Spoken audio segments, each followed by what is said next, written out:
Hey, we're back with Three Chords and the Truth. Got a really cool show for you tonight. As usual, I'm your host, Pete Kramer. Got Chris Dreschel over there at Master Control, making sure that we don't screw anything up too badly. He can't fix it anyway. He likes to think he could, but that's all right. Anyway, as always, got to mention my friends Lynn, Bev, and Peggy with Special Spaces. Peggy's at Boca Raton, but Lynn and Bev are up here. They do amazing things for little kids with cancer, redoing their bedrooms for them.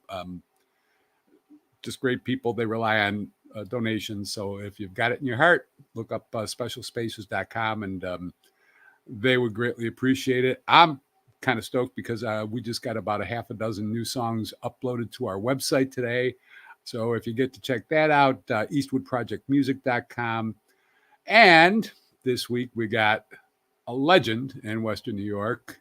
I feel humbled to be even sitting next to him in his presence. Mr. JC Thompson, Jim, good to see you, man. Pleasure. Glad to have you here. Absolutely. I got a whole lot of questions I want to ask you, but let them rip. I hope you don't mind. No. Oh, that's what you're here for, right? Yes. Well, that's what I was told.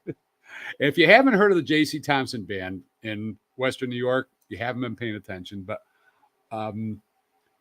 let's start with the band. When did you start the JC Thompson Band? About 1984, which would be 40 years now. It's been a minute. Yeah, it's been a minute. I played in. I was in a rock band, all original rock band in the 70s, and I did folk music and a lot of James Taylor, Cat Stevens, Gordon Lightfoot, James, all that stuff. And I just did things kind of evolved different ways, but then I got to know all original rock band. And we had the pleasure of opening up for Black Sheep, which went on to be Foreigner. Really? From Rochester at McVan's at that place. Long time ago. But that was a cool time. Oh, it's very cool. And but anyway, nobody wanted to hear all original music, and obviously whatever we had wasn't sellable or whatever, but we had fun. And then I kind of backed off, went back to some folk and, that kind of stuff. And kind of started playing out one night as far as the JC Thompson Band. And I was doing a duo or trio, and Dwayne Hall from the Sportsman's was in there, and he said to me, you got a good country voice. And I said, I hate country music. My dad sang country. He's from North Carolina. I didn't like it, and I'm not doing that. He goes, check it out. There's some pretty cool stuff. So I went on and learned a couple, Willie Whalen, this one, that one, Gene Watson. And I'm like, let's try this. And people started to like it. And boom, next thing you know, we had a band formed and rocked on. Is that what it was? Because I remember back like in the 80s, when there was still radio back then, real radio. Yes. I remember hearing, I think it was probably Carl Russo's voice, and this weekend we've got this one. I still remember hearing about the JC Thompson Band, and I thought that was more of a country band. Am I right? Absolutely. Yeah. Okay. Yeah. And that's what I was saying about Dwayne. He kind of said, try it. And next thing I know, I'm like, because before that, I kind of stuck to Neil Young, Creedence Clearwater, Bob Seger, whatever. But then I started going this way, and all of a sudden the band started to go this way, and things really kind of just kept going. And did you dig that though? Oh, I loved it. Okay. And we were so fortunate to, we had great players, and it just had a run of about from probably 87. I think we won our first nightlife award, and then the last one was probably 97, so 10-12 years.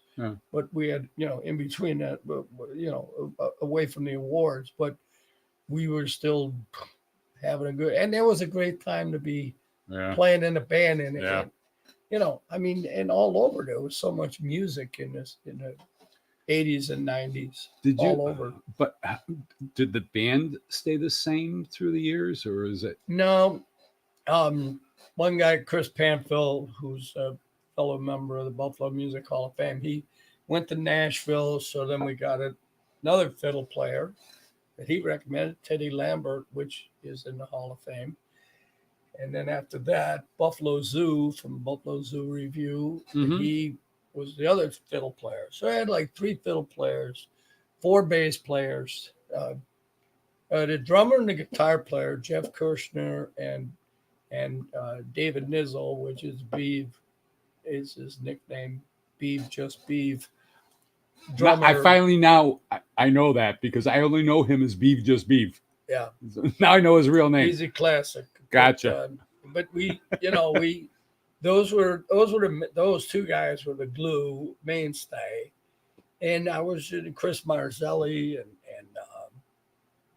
just Steve Edmonds was in a band from Boys of Summer. Wow. So I always was very fortunate to, because I'm a lead singer and a front man, I guess, and I always call it fun strummer. I mean, I'm not, these guys do the work. Right. I sing the song, and it worked, and it was great, Pete, and everything blended nicely, and everybody got along, and we just had a good run, and it was great to be part of that whole scene. Melody Fair, Klein Hands, this were opening acts. Just See, now we came and saw you at the Diamond Hawk last, I think it was July, if I'm not mistaken, and we weren't. There was a lot of commotion out on that deck that day. There was a lot of people talking and stuff like Sure. that. So it was kind of hard to hear some of the music. But I mean, Sure. you guys sounded like you were.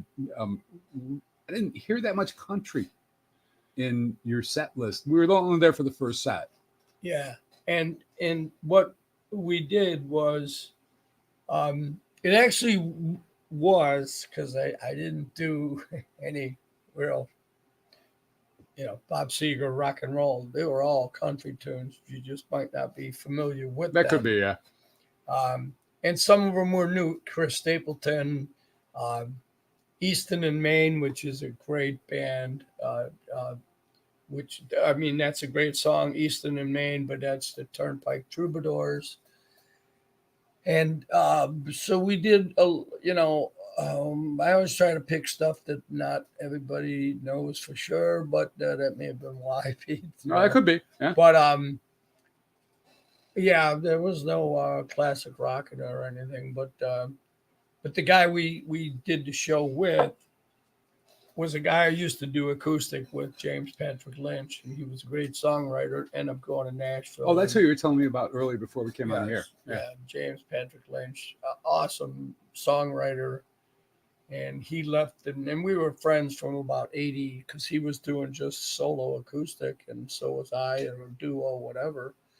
And about 94, but we did opening acts, and we did a lot of shows together. Melody Fair, Klein Hands, like I said, we opened up for Dwight Yoakam, Ronnie Millsap, Willie Nelson. We had probably 30 national. I can't remember them all. We just had a ball, and there's a huge market with country music. Yeah, and I'm still doing some country, but right now it's kind of, it's a little changing for me, where it's younger mix. I guess that means I'm getting old. We all are, man. But I mean, still doing some Billy Currington and some, Dirk Bentley and Chris Stapleton, and just still having a good time with everything that comes with staying above water here. No, but I've gone and seen your acoustic shows too, where you're solo.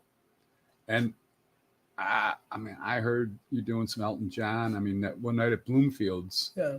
I told you, hey man, I'm sitting back here singing harmony with you, Yeah. because I knew everything that you were singing, but that was not so much country related as I recall. No, I mean, and the country has faded in that way, but I got, I don't know, 300-400 songs, whatever, that I could pull from. but I just try to, because when you're in a small environment like Bloomfield, Mm-hmm. you try to appeal to the people that are there and something they can relate to. Right. So you're picking, um, an Elton John or a John Denver or uh, Cat Stevens. All right, let me ask you, because this is a personal peeve of mine. I don't do any John Denver, Mm-hmm. but people like John Denver. Oh, it's And there's a awesome. lot of guys that do Take Me Home Country Roads. Right. You do that one, right? Yeah. Yeah, that's what I thought. And I do Lady, and I used to do, when I was doing a lot of the what I call folk solo stuff. Yeah. I probably did 10, 12 John Denver songs. Really? Oh yeah, Rocky Mountain. I mean, just all kinds of. But he's a great artist, great voice. Yeah, absolutely, Oh, yeah. absolutely. In fact, I forget who said what, but it was when they did that. What the hell was it? We Are the World. Benefit concert back in the 80s and stuff, and I think it was Michael Jackson and whatnot. Yeah, and Paul Simon, I think it was, turned to Kenny Loggins and said, "If a bomb drops on this studio tonight, John Denver's back on top." Yeah. I thought that was hysterical, but John Denver was great. I mean, he had, some really great music. I'm not trying to downplay the guy at all. And his tragic end, that was horrible. Yeah, no, he truly, but he lived it flying his plane. That's what he liked to do, and that's the way life is. Stay on the tracks as long as you can. But yeah, and I mean that whole I used to do a lot of John Prine in the 70s. Nobody knew a John Prine. Right. I'm playing John Prine. I probably did 30 John Prine songs. They're like, "Who is that?" And I'm like, "John Prine." And it took to about the last 20 years for people, unless you were a John Prine, fan. Yeah, exactly. They didn't know what the hell he was doing. So it was.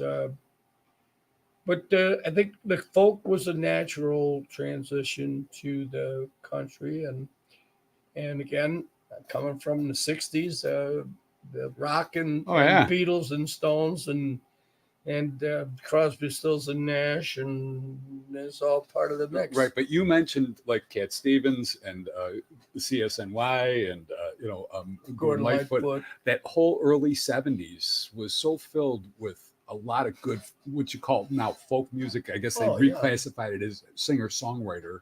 Yeah. And Carole King. I mean, she was amazing. Beautiful. James Taylor. I mean, just Dan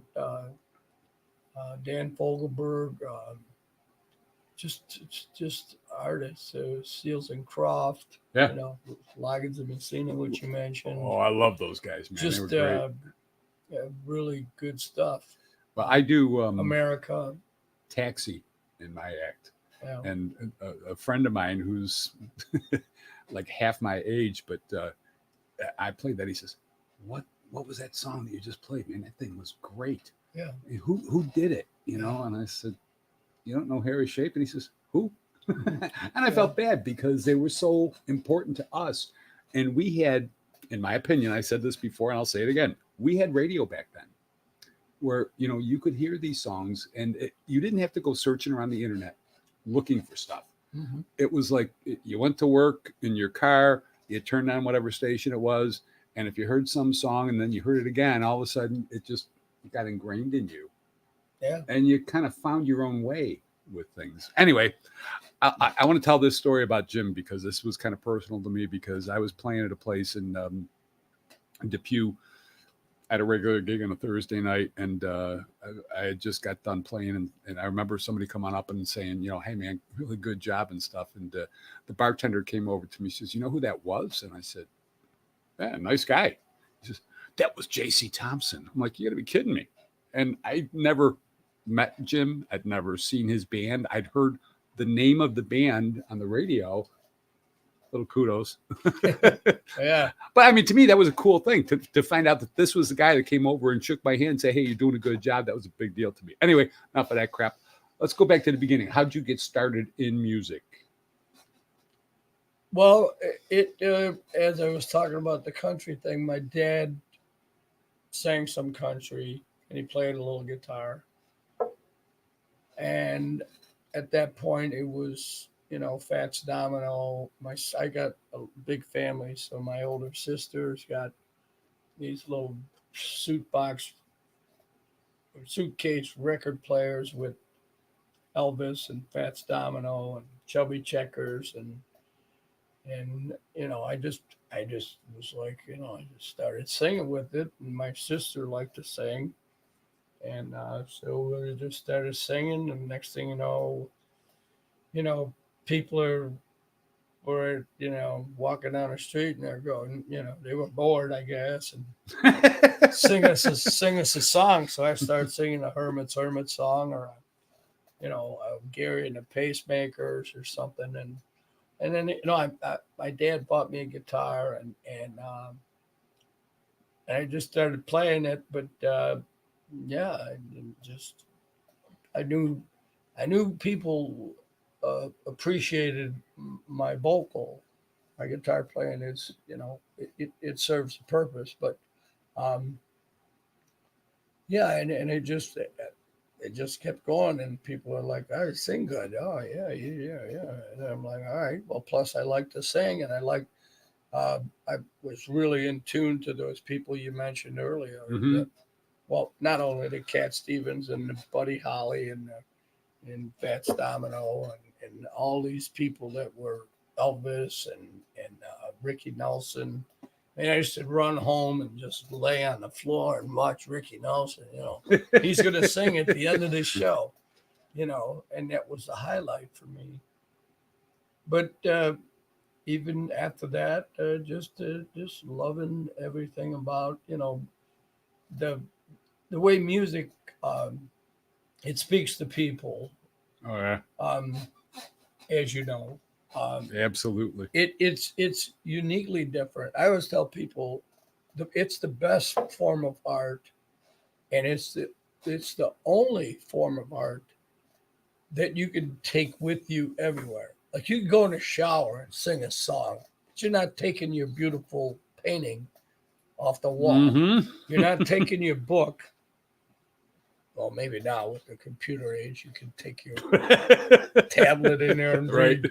I don't know. You know what I mean? And a play, you don't get to take the music. You can take everywhere, Yeah.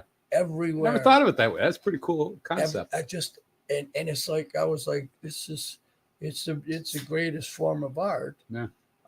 Not that I'm people that can paint and do this and Yeah, but you can't take it with you. you have it, you look at it, and you kind of leave it, or you take it home and put it on a shelf. Music, not so much. Music Same gets with into a your movie, soul. a movie, a play.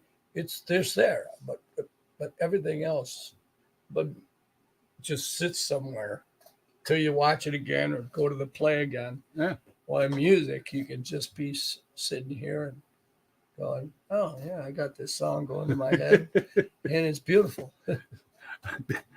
Okay. I just realized my stool is squeaking a lot. I apologize for that. I didn't realize that was happening. This must be the first time I've been using this stool, but whatever.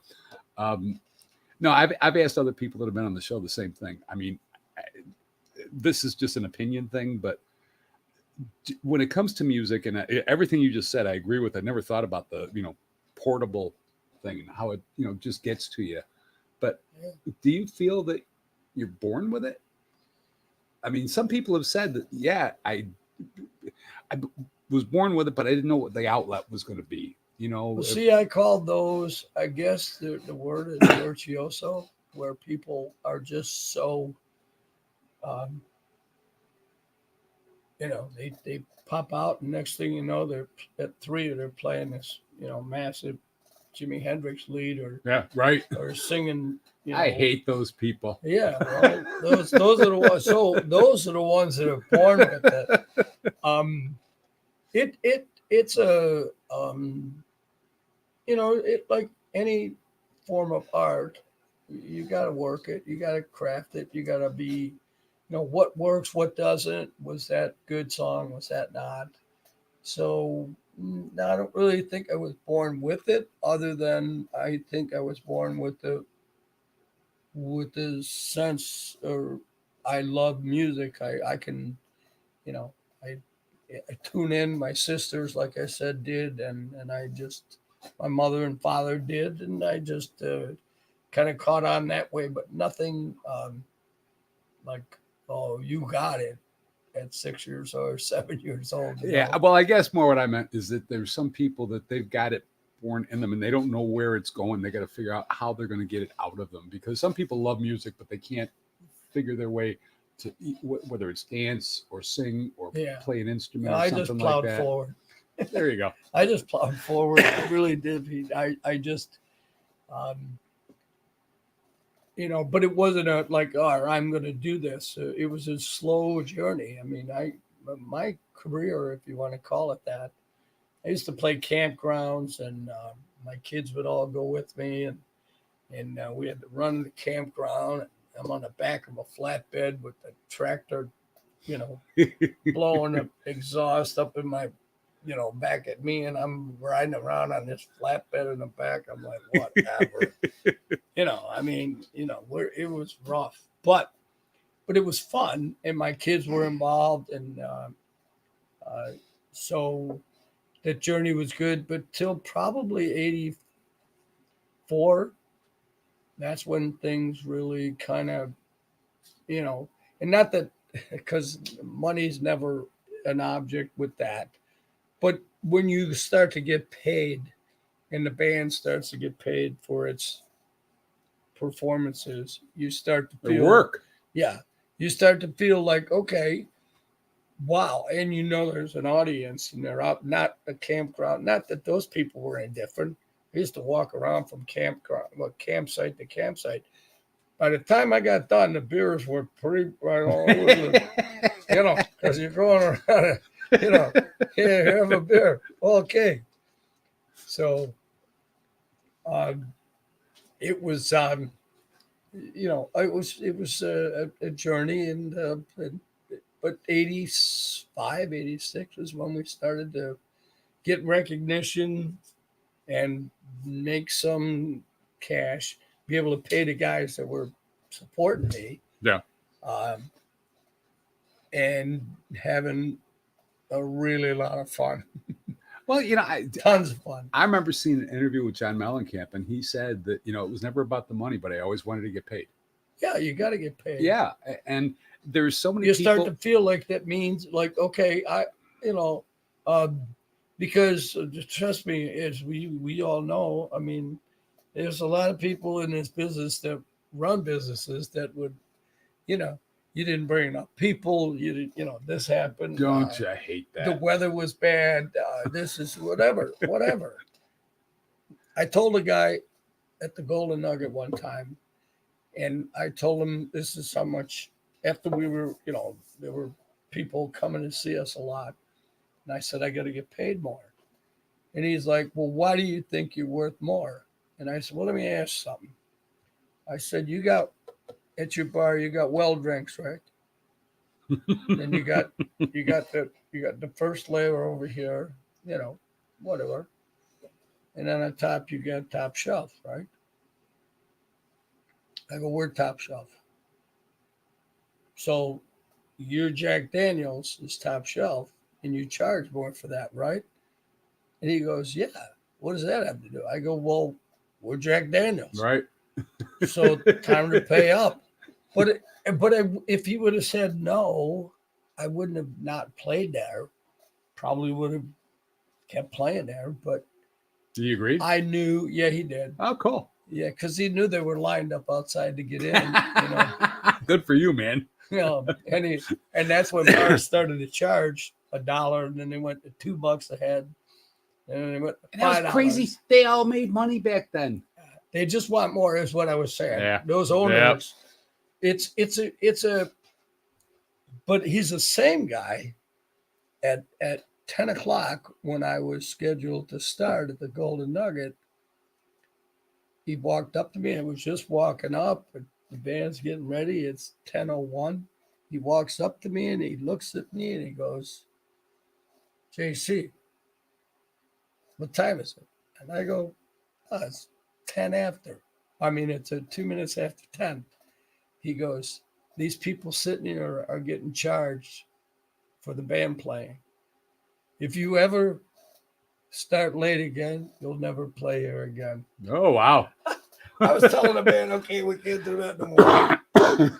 But, that was his, and he was a good guy. He's the same guy I told the story about the Jack Daniels. Mm-hmm. But he had his principle, and that was our principle. So, you play places and you kind of get, they want to tell you didn't do this or you didn't do that. But well, make it this far, I've said this on the show a lot of times before. I mean, you get the owner that says, how many people you're going to bring in. I said, that's like telling us you're going to hire a chef and you want the chef to fill up the dining room. You can't guarantee that. No. Are there people that'll come to see you? Of course. Yeah. Can you guarantee it? No. But when they argue about the money, okay, let's see your dishwasher break in the middle of rush hour or dinner hour. And, you're going to get a plumber to come in and say, I can't really afford to pay you, but I'll give you a free meal. Yeah. We'll see how far that goes. Ain't going to happen. I had the only job I ever got, and it kind of goes to that. The only job we ever got fired from, we were a trio, and we were playing the Ponderosas or ground rounds, whatever they were, ground rounds. Mm-hmm. And it was French here and somewhere. And, yeah, French in transit. Yes, French. And so I probably saw you there. At a first gig, we had the whole month booked, Friday, Saturday. So 8 gigs. I got this horrible laryngitis. I can't sing, but I get a person to sing for me. So to this part about, dishwasher and stuff like that. So after the gig, the guy says to me, you didn't do your job. And I go, I got somebody to, and he goes, no, you guys are done. So he fired us. And back then that was like $800, $900 between the whole band or trio, $400, $300. Then? Yeah, no, not a night, but we got like say $150 a night. Yeah, well, it's still respectable back in those days. Exactly. But we got fired. And I said to him, I go, so if your if your waitress drops a tray of food, do you just fire her? She's a good waitress. Yeah. But she dropped a tray of food. You're just going to boot her? I go, that's all right. I don't want to play here anyway. There you go. Yeah, that's a good way to we'll look just at move it, man. on. Good way to look at it. So, but the ups and downs of that whole, the business part of it is, it's interesting. Always. Agents, this one's, that one's. But for the most part, come out unscathed and keep the train on the tracks and keep going. And you're still here to talk about That's it. That's it. And we're here with you, Pete, and you're still doing it and talking with people. And well, like I said, it was really cool. Putting it out to people. Come out and see at the Diamond Hawk last year, and then we had a couple of fun times at Bloomfields over the winter and stuff like that. But do you feel like playing something, or do you not? It's entirely up to you. I didn't come prepared. I know I'm putting you on the spot. No, and it's fine. But I'm just saying because we're getting close on time. Where over are here. We in time? We got about 10 minutes left. Yeah. Yeah. Let me have that acoustic though. We'll try something. Uno momento, por favor. Oh no.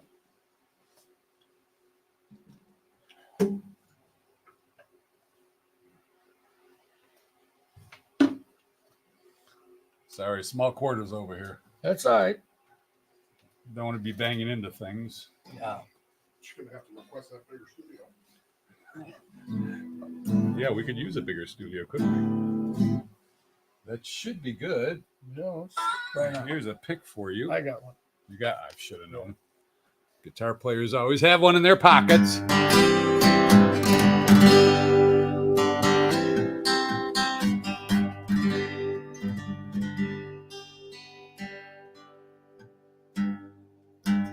Something's off. Yep.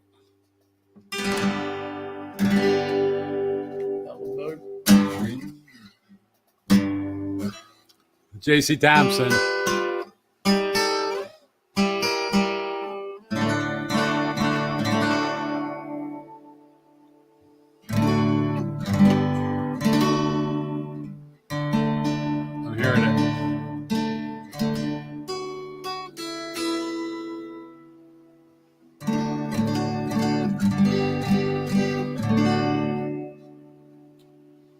All right. Call it Don't Matter Anymore. It don't matter anymore.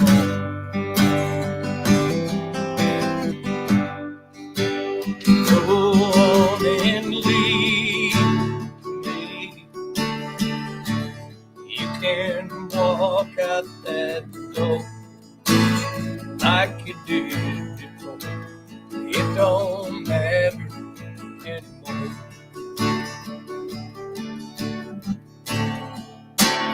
Tried so hard to hold you, make you understand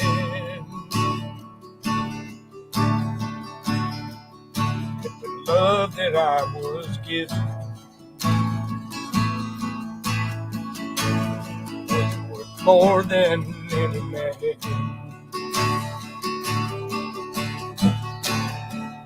This wasn't in your plan. There was nothing I could do to face tomorrow morning, knowing I would not have you. It don't matter anymore.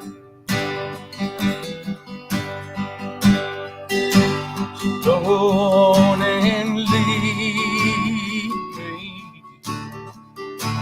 You can walk out that door like you did before. It don't matter anymore.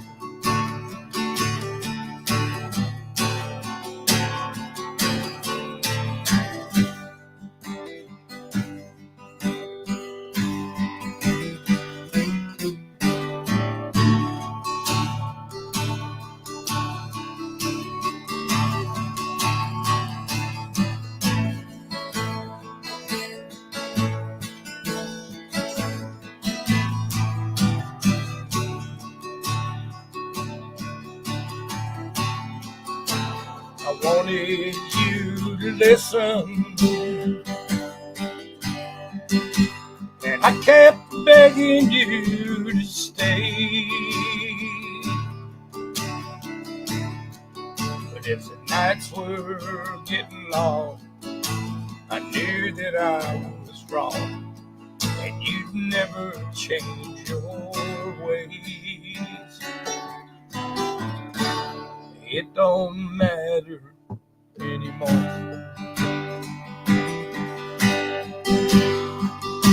So go on and leave me. You can walk out that door like you did before. It don't matter anymore. And I hope the pain will end and the tears won't come again. It don't matter anymore.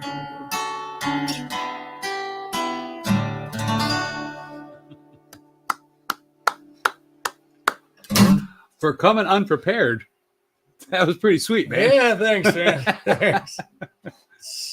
Throw this It's over an there. original I wrote too. I was going to ask you because but- I don't remember hearing that before. So, Oh yeah, I don't play it much out, but Oh, cool. it's the only one I could remember right now. Well, I hope I didn't put you on the spot, but it was just. You're a good singer, you're a good player, and I just thought it would be cool. No, if you it's fun. were able It's to- always a good time, and I appreciate it, Pete, for sure. Absolutely. I don't want to sound like Dan Rather because he does this all the time. It's very annoying, but it's kind of poignant. What's my favorite song? Well, I was going to say guitar. Okay. Oh, okay. Well, Because he usually goes to those. or is there anything I haven't asked you yet that you wanted me to ask you? Oh, that's the other one. Yeah. So let's do the whole Dan Rather thing, right? Yeah, right. I have no favorite song. Okay. I really don't have. I only have two guitars, an acoustic and electric, and that's it. Wait a minute. That's it. I have Th- no You've got two guitars. electric and acoustic. That's it. Really? The ones I play out, I don't have any. I don't like this is beautiful. I mean, you got such a great setup. But between my playing and I never had time to set this up or I just didn't do it. And plus, I like to travel and whatnot. So, That's where you put your money. well, yeah, I mean, and I love family. I got a big family. So I love them all. They're all beautiful. And we're all still kicking, which is pretty good for the most part. And I saw a bunch of your picture. You were in what, Arizona and South Carolina recently? North Carolina, North yeah. Carolina. We did a family reunion down there again Cool. in where my dad was born down south. So, but as far as anything you haven't asked me, there's a couple that I'm glad you didn't. I know what those were, so that's why I didn't ask you. Yeah. Yeah. I played golf today, so I was telling somebody, I was like, oh, he's going to ask me some stuff. No, I don't know. But no, it's been absolutely great, Pete. And I don't have a, no favorite guitar songs. And but you've asked them all. You get notoriety, and you're such a humble guy. That's really cool to me. Well, I realized, as I said when we first started it, I could not have done this without, Phil Saranowski, who I've played with for 50 years, and all these other fiddle players that I mentioned, Buffalo Zoo and Chris Panfield and Teddy Lambert and Steve Trusty and Chris. I mean, just these guys and Beeve and Jeff Kirshner, these guys really kept it kept it underneath and made it me so comfortable in front. So I think how humble I am is because I know I could not have done it without the other supporting cast. Right. Yeah, I could sit in the corner and play some acoustic like I just did, but that wouldn't have made this journey so much fun and enlightening, or to get whatever accolades along the way. They deserve them as much. No, and I get it. And I'm going a little bit off track, and I don't mean to, but Chris and I, Chris over here at Master Control, that runs everything, that makes everything look good. We had pretty quiet, but we had a conversation the other night, and he says, but all these songs that you write, I'm like, Chris, you know what? Yeah, I write the songs, but they don't mean squat until we get, Doug and Dave and Gary and Brian behind them, because otherwise they're little folk songs until you put the bands behind them. Yeah. And without those guys, without the support, and that's why I'm going with this, is that, I get what you mean with that. Because that song I just played, to hear that with fiddle and drums and guitar and the lead and everything. Just fattening it up. Just, oh my God. And it's like, wow, this is a song now. I mean, because exactly to your point, it's just a song until they make it more. Yeah. And obviously this is why studio musicians are more, are so, sought after, because the best ones they're not on the road. No. The ones that are on the road, they're good, but those studio musicians, they're like, they set the stage for the song. They put the groundwork down and they make it come alive. So that's, I guess, I have fun. I like what I do, but I realize that those cats around me give me that support to be who I am. Yeah, that's cool. Yeah. Anyway, keep your eyes open. Catch Jim Kadrina's thing, because he knows who's playing where. But definitely check out either the JC Thompson Band or JC Thompson solo, because he's got some really. I just enjoy the hell out of it. I really do, and I gotta thank you. I really gotta thank you. Pubski's Pub this weekend, Saturday, 7:30. There you go. William Street, Cheektowaga. Pubski's Pub after that. I don't know. I'm doing a private party or something. But, Pupski's is a cool place. We were talking about before we went on the air. Yeah. The food out of that place, whoa.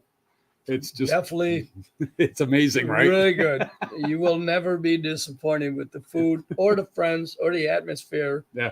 It's a great place. So if you can make it out this Saturday, come out and see us. And Pete, I really appreciate Sounds you good. having me. Sounds good, man. Thank Hey, you for all coming. the best to you. God bless you. JC Thompson, the best. And again, check out my website for our stuff. Go see JC this weekend. And as always, thanks. See ya.